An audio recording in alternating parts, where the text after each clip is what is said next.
Our next guest is helping more than 2,400 low to no income Niagara Falls residents with a low-cost market that supports food literacy as well. Pam Farrell is the founder of Grow Community Food Literacy Center, and she's just been honored as a Woman of Worth. Pam, congratulations on the recognition by L'Oreal. Thank you so much, Mike, and thanks for having me. It seems to have come out of the blue, L'Oreal's Women of Worth. I didn't know that this existed. How did this happen? So L'Oreal Paris has been doing these Women of Worth programs, I think, for the last 6 years. And it's really a way to recognize women that are volunteering their time to make a difference in their communities. Food is a basic human right, but unfortunately right now it's a privilege.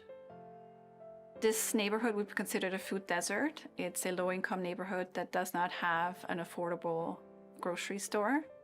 For Niagara, it's ironic because we are in this fruit belt. There are hundreds of farms in this region, but it doesn't make it into this type of neighborhood where people are living on low incomes. How did it come about? Did someone nominate you?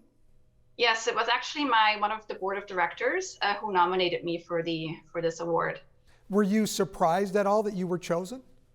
Yes, I was, because it's a national award, and there's so many great programs out there. So I was surprised and just so thrilled to be one of the honorees. It's amazing as well because Grow really just started 2 years ago. It's a brand new organization, and to be recognized so quickly for it, you must really be seen as an innovator by L'Oreal Paris.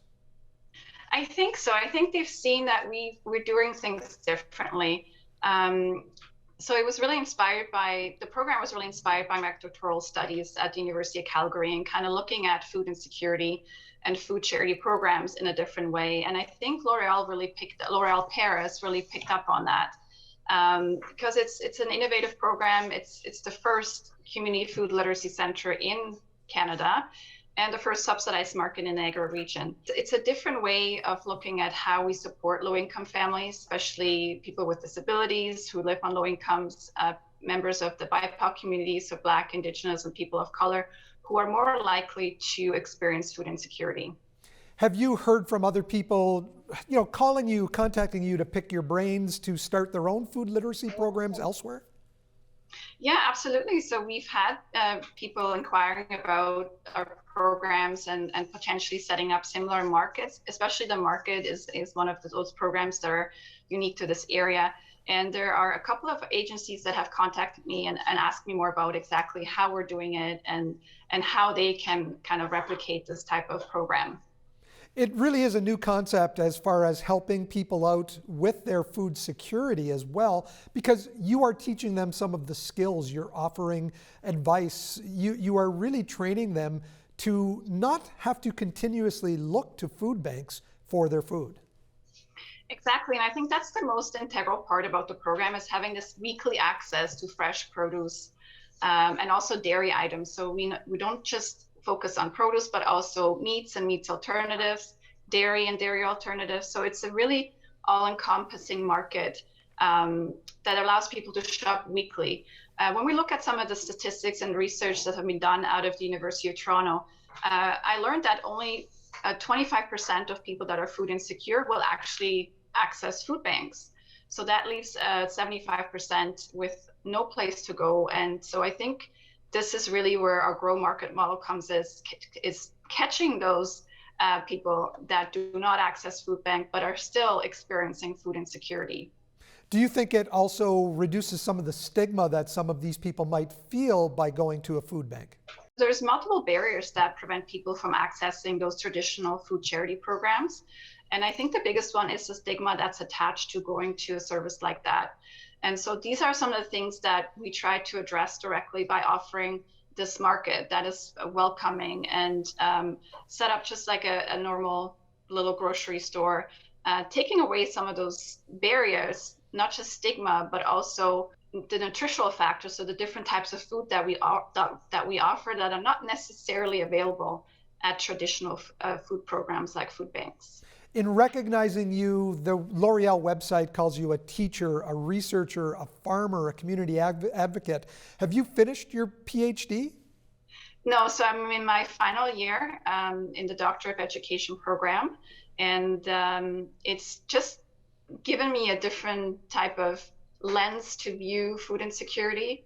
So instead of looking at it purely from a nutritional and a health perspective, more of a social cultural lens that looks at, the contextual factors where people find themselves in, such as poverty or a food desert, or, all those different barriers that prevent people from accessing good food that they want to access. Have you looked at the other honorees and been amazed by some of the things that they have accomplished?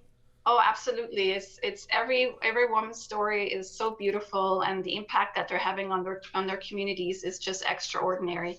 I've actually met already two of the other nominees, and uh, it's just the passion that these women have for their causes is so inspiring. As part of being recognized, you earned a $10,000 paycheck, and obviously that goes back into Grow. How do you use those funds? We will be using those funds to continue offering our great programs and buying, different kinds of food that meets the needs of all our members. So looking at, dairy alternatives that are really expensive, meat alternatives, and offering this type of selection that meets the cultural diversity that's represented in our membership. If you are chosen as the overall winner, you'll earn another $10,000, and that would be fantastic as well, obviously. Absolutely. It's, we're completely volunteer-run agency. We don't receive any core funding. And so we rely on programs like the L'Oreal Paris Women of Worth program to inject that kind of funding into our organization, along with the many private donors who have contributed to our mission and vision, and participated in our donation challenge that we have running right now. Are you planning to take this to other places in Niagara, the concept of Grow?